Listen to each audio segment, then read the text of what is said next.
Patrick Milas. I'm the chair of the Research Services Interest Group, and we're delighted to have the Metadata and Cataloging Interest Group join us for this presentation by Gregory Murray, who is the Director of Digital Initiatives at Princeton Theological Seminary. Greg is a library administrator and project manager who writes code as much as possible. Greg enjoys working with his small, agile, cross-functional team using XML, XQuery, and XSLT to develop web applications for search and display of digital library collections, including helping build the Theological Commons since its inception in 2011. Gregory Murray. Thanks, Patrick. Thank you very much. I appreciate the invitation to be here and talk about the Theological Commons and how we can partner with you digitally.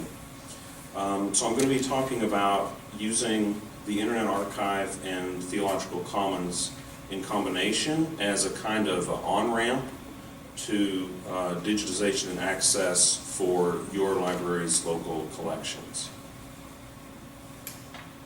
So the premise of this talk is that theology libraries have important undigitized collections, often containing unique materials, and that at least some of these materials will be in the public domain, or that you can obtain copyright clearance for them through a donor agreement or some means like that, permissions from the publisher, that sort of thing. And it assumes that you'd like to be able to provide online access openly. So no paywalls, no subscriptions, freely and openly available on the internet. And it assumes that most libraries, most theology libraries don't have their own in-house equipment or staff for performing digitization, and that many libraries don't have an in-house digital platform on which to provide online access even after digitization were to be achieved. So in this scenario, one option is to utilize the Internet Archive in combination with the Theological Commons at Princeton Seminary to achieve digitization and access for your local collections. So let's turn first to the Internet Archive and what it's all about. It's a nonprofit organization. Its values and mission are summed up in its motto, which is universal access to all knowledge. This is something that stands in contrast to the commercialization of knowledge that happens with other mass digitization efforts that will go unnamed. So the Internet Archive was founded in 1996. It's best known, even still, for archiving the web, using its what they call the Wayback Machine. But also, about 10 years later, they began operating scanning centers across the U.S. and subsequently around the world. And at these scanning centers, they digitize books, manuscripts, photographs, although not photographic negatives. And they can also do microforms if you're willing to ship them to their Indiana scanning center. And they perform this digitization work from hundreds of research libraries and archives in the US and Canada and more recently elsewhere. Each library pays for digitization to keep the lights on in the Internet Archive, even though it is a nonprofit organization. What you get for that is a digital image of each page, along with OCR full text for any materials that are printed or typewritten. The cost includes other things as well as pure digitization per se. It includes storage in perpetuity on Internet Archive servers, and it includes online discovery and access at their digital library, which is archive.org, which looks like this. They have, as you see here, they have a lot of different formats, including audio and video and television and software and so forth, in addition to about 15 million texts. So that's the basics on Internet Archive. Let's look at more specifically the costs involved in utilizing their digitization services. There's a $3 setup fee for each item. And the definition of item is typically going to be a bound volume if you're digitizing printed materials. But they're somewhat flexible and gives you some choice in the sense that, like, for example, with bound periodicals, you can digitize the entire volume if you choose, in other words, however they happen to have been bound. Or you can digitize at the issue level if you just let them know you want to do that and you mark the first page of each issue.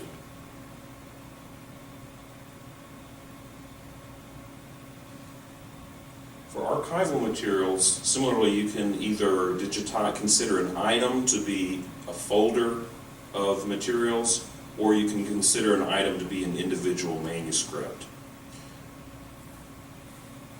But whatever you call an item, you're going to need metadata for that, and it's going to be a $3 fee per item.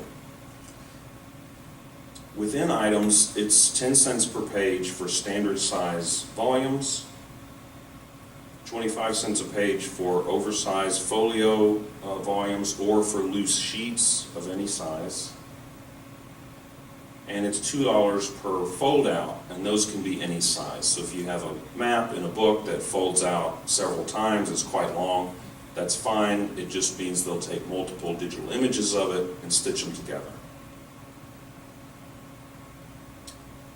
For archival materials, loose photographs, newspapers, you need to consult with the director of the scanning center that's closest to you, because it depends on the complexity of the project, but it will not exceed 60 cents a page. So a typical example, you've got a 300-page book, standard size, 10 cents a page plus the $3 setup fee, you're looking at $33 a book on average.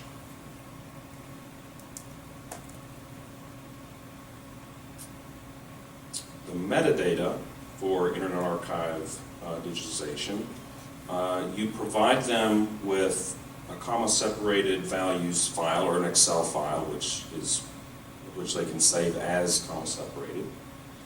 One row of metadata per item. The absolute minimum that they require is the title and the language. Obviously, more is better. They have a template with various predefined fields, so you can utilize that template and fill in what's appropriate to your materials.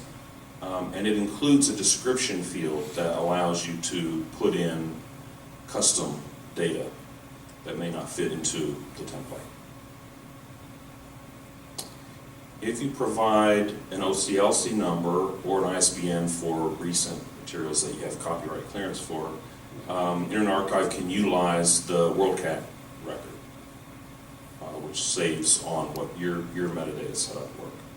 Alternatively, you can utilize the MARC records from your library catalog, but Internet Archive, because there's a fair amount of setup and work involved on their part, they prefer to do this with folks that are going to be digitizing at least 500 items, and preferably will have kind of an ongoing relationship with them to do more material over time. But that is an option.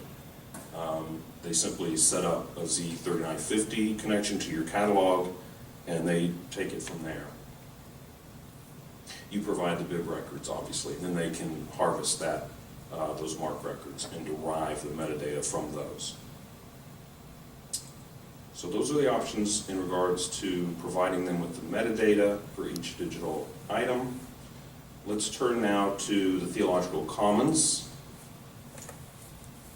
Just to give you some background on how this came about, Princeton Theological Seminary partnered with Internet Archive in early 2008 for large-scale book digitization.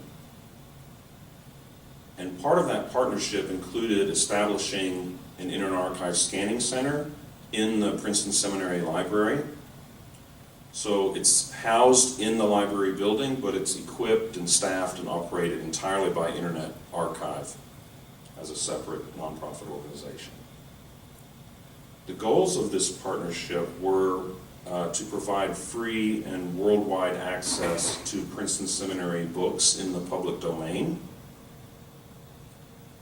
And in doing so, secondarily, we also wanted to sort of contribute to the representation of theology and related fields within a mass-scale global online digital library, which is what Internet Archive represents and has.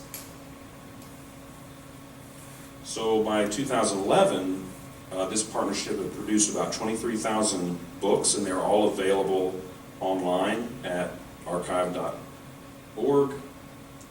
And part of this is that they set up kind of a homepage for your institution when you digitize materials with them. So they set up a homepage within archive.org, and you can add a custom description and photos and so forth. And that includes then also anyone coming to the archive.org website can search just within your collection or search the entire archive. And they can browse your collection, including these sub-collections that you may have defined or individual items. So there's a search and browse just for your materials, and you can point people to that, and it kind of serves as a homepage for your digital collections. So in doing this and having the materials digitized and hosted on archive.org, we were fulfilling the original goals, but we realized that all of this was happening, in the context of several million other texts on archive.org. As I showed you a moment ago, they're up to 15 million now, just for text, and that does not include the audio, the video, the images, and other formats that they also provide online access to. So also these materials are on, within archive.org as a whole, they're on every conceivable subject, both academic and popular. So that's not necessarily serving our audience as well as it could, and so we kind of developed a new goal that branched out of the original project, so that in addition to digitization and access as an end in itself, what if we were to provide an alternative, focused discovery system for content in theology and related fields that would be part of a theological education curriculum. And that would then serve our specialized audience much better. So the first step was to select content to go into this system. To select content from Internet Archive, because that's where all of our content was, and do so based strictly on subject. And then the second part, of course, is to build a web-accessible user interface for search and navigation of that subset of Internet Archive content. So I'll say more about the Commons, but for now, as far as the background, I'll just say that we publicly released it in March of 2012 under the name Theological Commons, and at this web address, which is commons.ptsem.edu. I'll mention that this effort was spearheaded by Cliff Anderson, who many of you probably know. He was the curator of special collections at Princeton Seminary at that time, but also the architect of the digital library effort. And by Steve Crocco, who was the library director at that time, and with the full support of Ian Torrance, who was the president of Princeton Seminary at that point.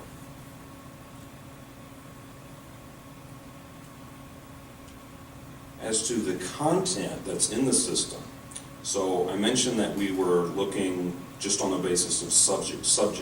So first, we downloaded all of the Princeton Seminary content from Internet Archive, and we imported that into our own database. But then, because we had built the facility to do that, why not import content from other libraries based on Library of Congress subject headings? And in doing that, we now actually have 150 libraries that have contributed material into Theological Commons. We provide attribution, of course, to the materials as to which library they came from, and we do that in a couple of different ways. One is to browse by contributor. Every page in the Theological Commons has, I'll open that up a little bit, has the same browse and search options on every page, and one of the browse options is to browse by contributor, which gives you an alphabetical list of all of the libraries that have content in the system. And if you click on one of those links, then you see everything from that particular institution, in this case, American Museum of Natural History Library. We also provide attribution to the contributing library on the item level page. In other words, this is sort of once you find an item of interest by browsing or searching, you come to that item, and we indicate the contributor here as well.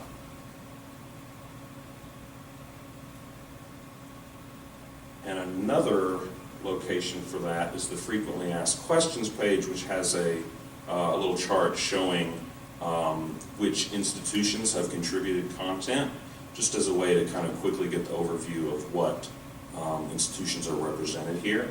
So 54, does it say 54? I don't have my glasses on, percent from Princeton Seminary, and then lots of other, like I said, about 150 libraries have contributed material as well. So we're just trying to make clear that it's not all Princeton stuff, even though the server is at Princeton.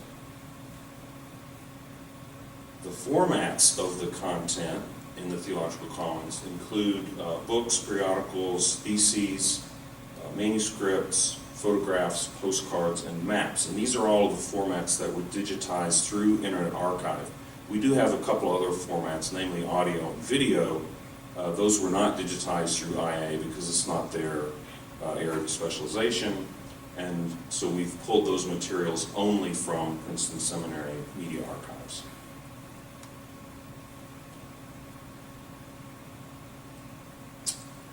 As to the features of the user interface itself, I'll mention that it is mobile friendly. It uses responsive web design, so in other words, it's not a separate mobile version that looks and behaves differently from the original, the real one.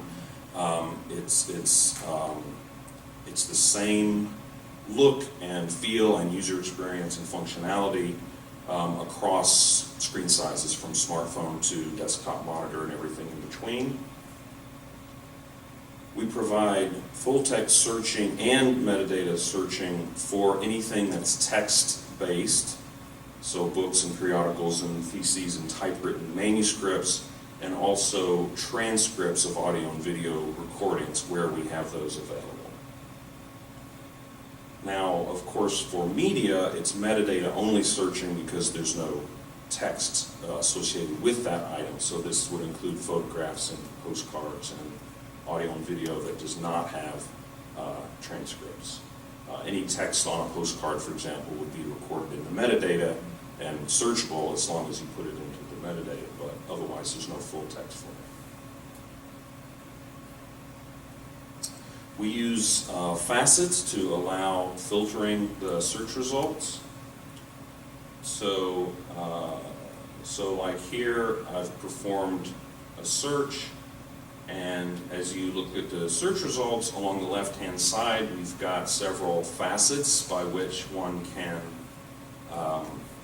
filter the search results further. And these allow selecting multiple values simultaneously. So you can really customize your search parameters very, very closely. So if you wanted to pick more than one of these, you could. It's not just pick one and click that. And given that you can do that across all of these facets, gives you pretty much an infinite variety of ways to slice and dice this set of material to find materials of interest. The date facet is a little bit different in the sense that it provides a custom date, so you can put in whatever date range you want, as opposed to selecting multiple values per se. Those facets actually also provide browsing capabilities. So if we go back to the home page of the whole system, at the bottom of the page, all of the facet values are available. In other words, this covers the whole database. And so this serves then as a browsing mechanism as well. You can go ahead and set up a language or a set of multiple subject matters or whatever that you know you're interested in, apply those first, and then you can search within that if you so choose.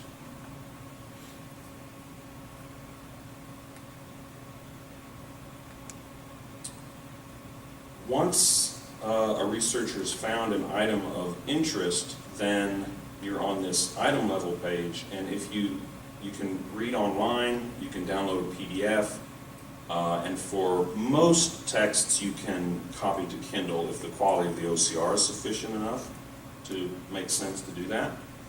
And so if you click read online, it actually opens in a new browser window, which is actually at archive.org. And I point that out just to show that we're kind of building what is essentially a discovery layer for Internet Archive content. We don't host the page images, only the full text and the metadata for searching purposes. You find something of interest and you can read it on Internet Archive.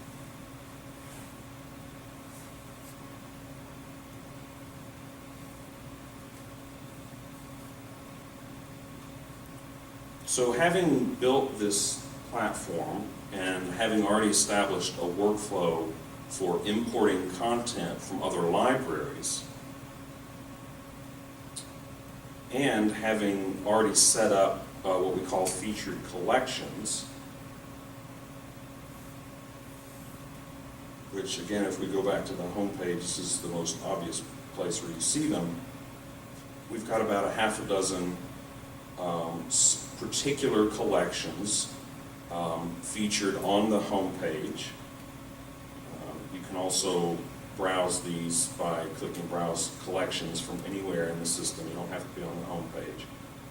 And so these are all on a particular subject matter or from a particular institution.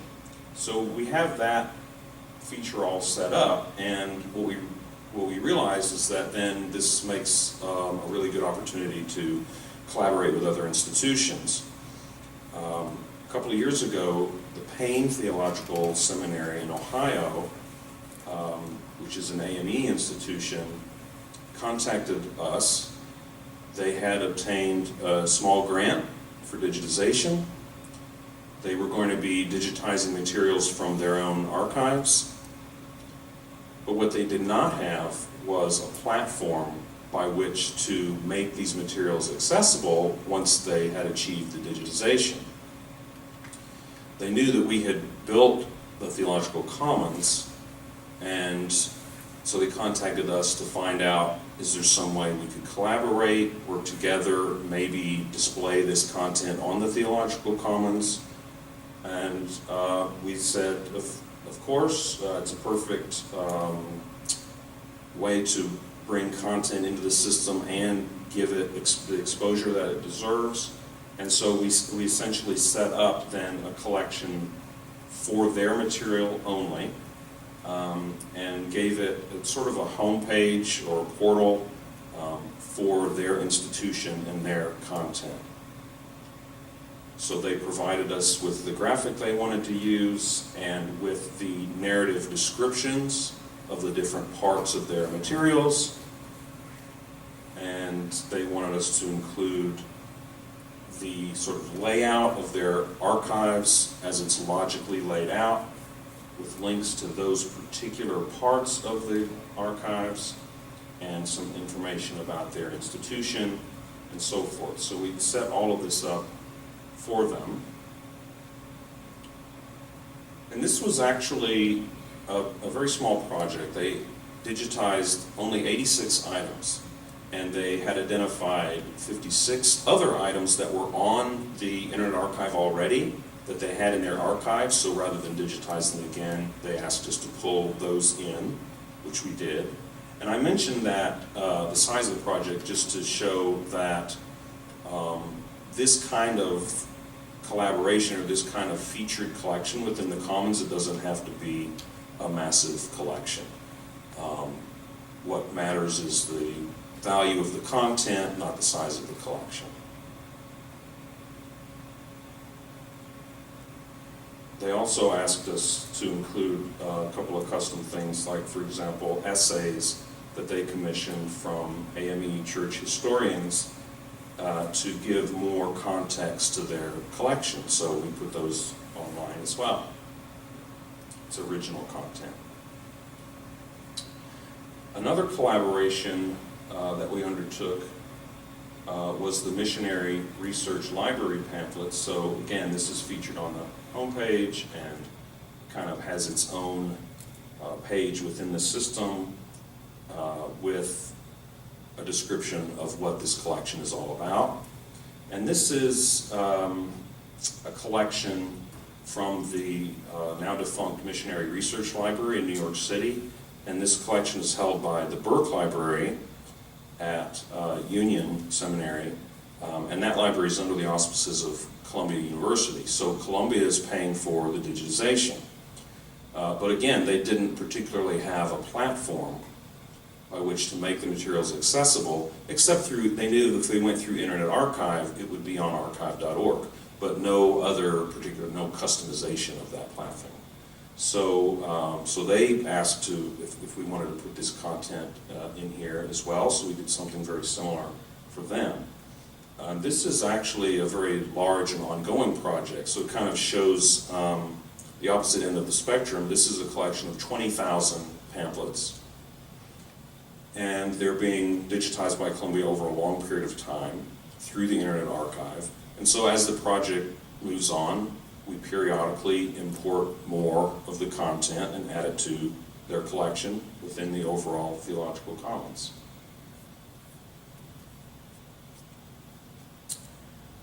So that brings us back to the original premise and the idea that we have created this option, this particular solution to the problem that many theology libraries face. So I'll turn now to what that combination might look like. So the digitization workflow exists in the form of Internet Archive. The platform exists, the search and delivery platform, in the form of Theological Commons. And that platform includes the featured collections, as I showed before. And so this wasn't the original goal at all, but what we sort of stumbled into, frankly, was that we had established a model by which other libraries could have their own featured collections within this system.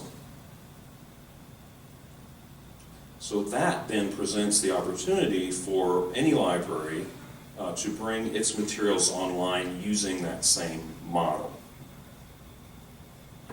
Digitized through Internet Archive, we asked for a couple of additional pieces of metadata. One is we asked that you identify any multi-volume sets, because that powers what we call a view all volumes link. So if we look at where I had performed a search, some of these search results happen to be part of a multi-volume set, or in this case it's actually a journal that's been scanned at the issue level. So if you want to see all of the issues of that journal at once, it's just a click away. And that allows us to sort of bring everything together for the researcher without them having to look through all the search results to find it.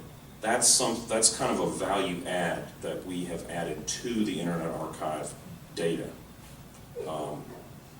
with quite a bit of care and time, actually gone through and added the volume information.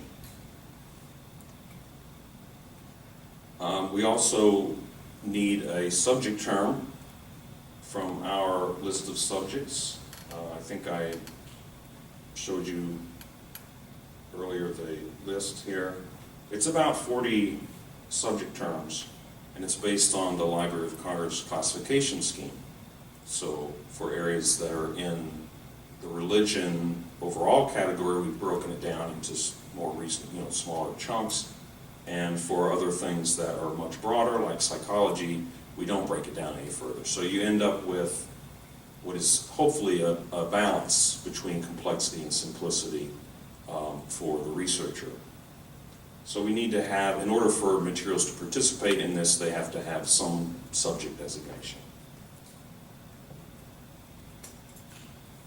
So if we have that, we can set up this featured collection and import your content into our database. And that means that there's no technology staff needed at the institution that holds the materials. And of course, then there's no added cost to contribute content to Theological Commons. So you've already digitized it, we bring it in for you. No added monetary costs there. The way we see this is that your materials enhance the content of the Theological Commons. We also see it as essentially a service to the theological community that all of our audiences and constituencies can benefit from. I realize that for many theology libraries, grant funding for digitization is a necessity, it's a reality. But it is doable, the grants are out there. The key here is to focus on the unique materials that you hold. So this model that I've described provides two complementary means of discovery and access. With the Internet Archive, your materials on archive.org have a very, very wide reach. This puts your materials in the context of mass digitization online library. And that library has millions of users who will have the opportunity to discover your content. And actually, another wrinkle of that is that Internet Archive can feed your content directly into the Digital Public Library of America if you authorize them to do that. It's not your only option to get content into DPLA because Pennsylvania has a service hub for DPLA, so you could go through them as well. But certainly the easiest thing would just be to say to Internet Archive, hey, we'd like this content also to be represented in DPLA. That's another avenue of discovery for your content at the national level.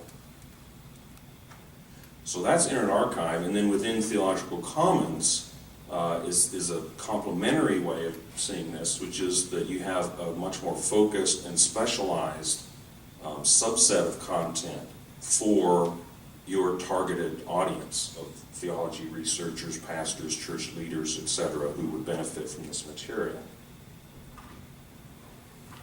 So I see both of these as serving the theological community, and I think both of these approaches support the core mission of our libraries, in the sense of not just acquiring knowledge, but of course providing access to it. And in the digital age, really unprecedented in human history, if I can get grandiose about it, we have the opportunity to not just provide access locally, but to have worldwide dissemination of that knowledge. Thanks. I'm happy to take any questions you may have, assuming we have time for that on the schedule. We've got 151 right now, and we would break into Okay, super. If anybody has any questions, I'm happy to entertain them or talk to you after. Yes, sir. If your material is already digitized, do you have to reformat it for IA? If the material's already been digitized, yeah, that's a whole other ballgame. You have a couple of options. One is that the Internet Archive has a sort of a community portal by which anyone can upload material into the Internet Archive. So if you had materials already, you could upload them into the Internet Archive yourself, and then they would be represented there, and we could download them into Theological Commons. The other option is to work with us directly. We haven't, it's a lot more work for us, and we haven't done a lot of this, but it is possible with, for example, PDF items that we could, if you provide the metadata, we can bring those in directly and thereby bypass the Internet Archive if for some reason you prefer to do that. Certainly the easiest way for us is for you to put them into the Internet Archive first. Would you handle the original materials, the original paper materials? How are they handled? Would you handle those yourself? Not Princeton Seminary, but you would have to provide those to the Internet Archive by some means. You can ship them there. If you're not comfortable with that, you can use a courier or something to deliver them there. So their Internet Archive scanning centers are the ones that handle the material. Certainly at our library, no other library staff handles the materials. They have scanning centers across the country. Presumably we're the closest. You know, there's Boston Public, I think Library of Congress used to have one, et cetera, but we would be the closest, so you could just ship them or deliver them to us, or not to us, but to the Internet Archive at Princeton Seminary, and they would handle them. They're well accustomed to handling fragile materials as well as run-of-the-mill books. Andrea. Regarding like usage, are there any, there are some statistics, is anybody able to bring in something for assessment? If you're asked, is that something that is available? Or did you cover that in our list? No, I didn't cover that. We do keep Google Analytics stats on the Commons. We don't have anyone on staff who's particularly expert at working through those stats and manipulating them, but we could provide those stats to anybody that wants them. We've done this with Payne Seminary that I mentioned before. They've done exactly that for Board of Trustees reports and things like that. They've requested statistics. And so it happens that actually their portal within the Theological Commons is, other than the home page, the most commonly hit page in the site.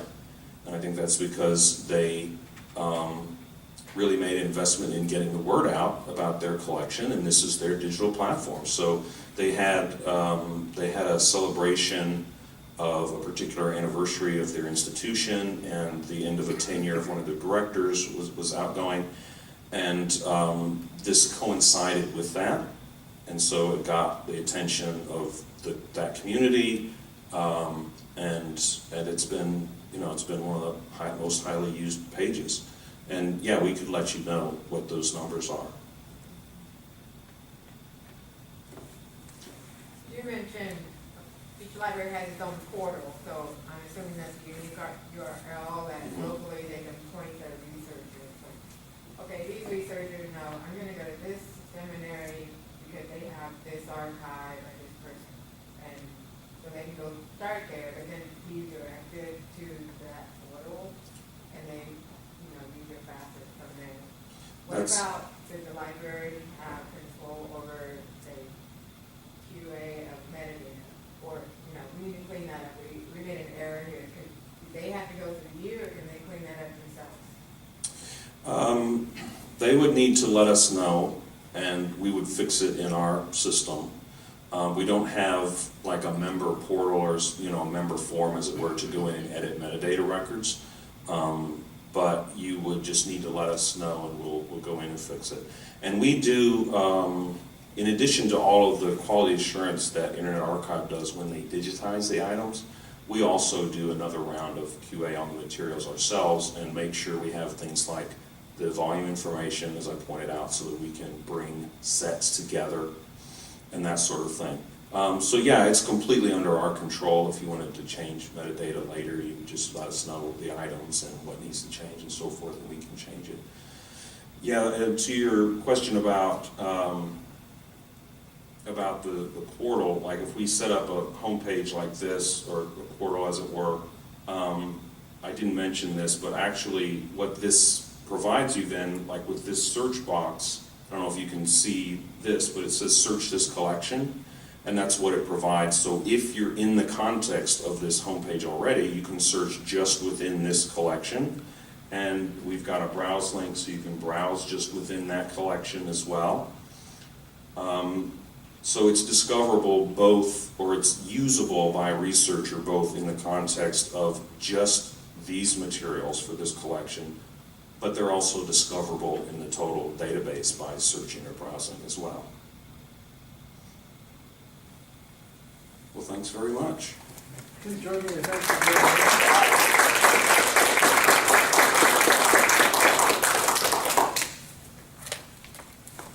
Thank you very much, Greg, for a very informative presentation. Thank you. And special thanks to the Metadata and Cataloging Interest Group for joining. I'm so delighted that Chris Schwartz had the idea to combine our interest groups for this presentation. It was certainly relevant for metadata, for research services as well. Just so you know, another location where Greg has promoted the Theological Commons most recently was in Zagreb, Croatia. He's also promoted it at the American Theological Libraries Association conference. With 150 libraries contributing, it's really a really exciting resource. And thank you, Greg, for sharing that with us regionally. I'd like to turn things back over to Micah.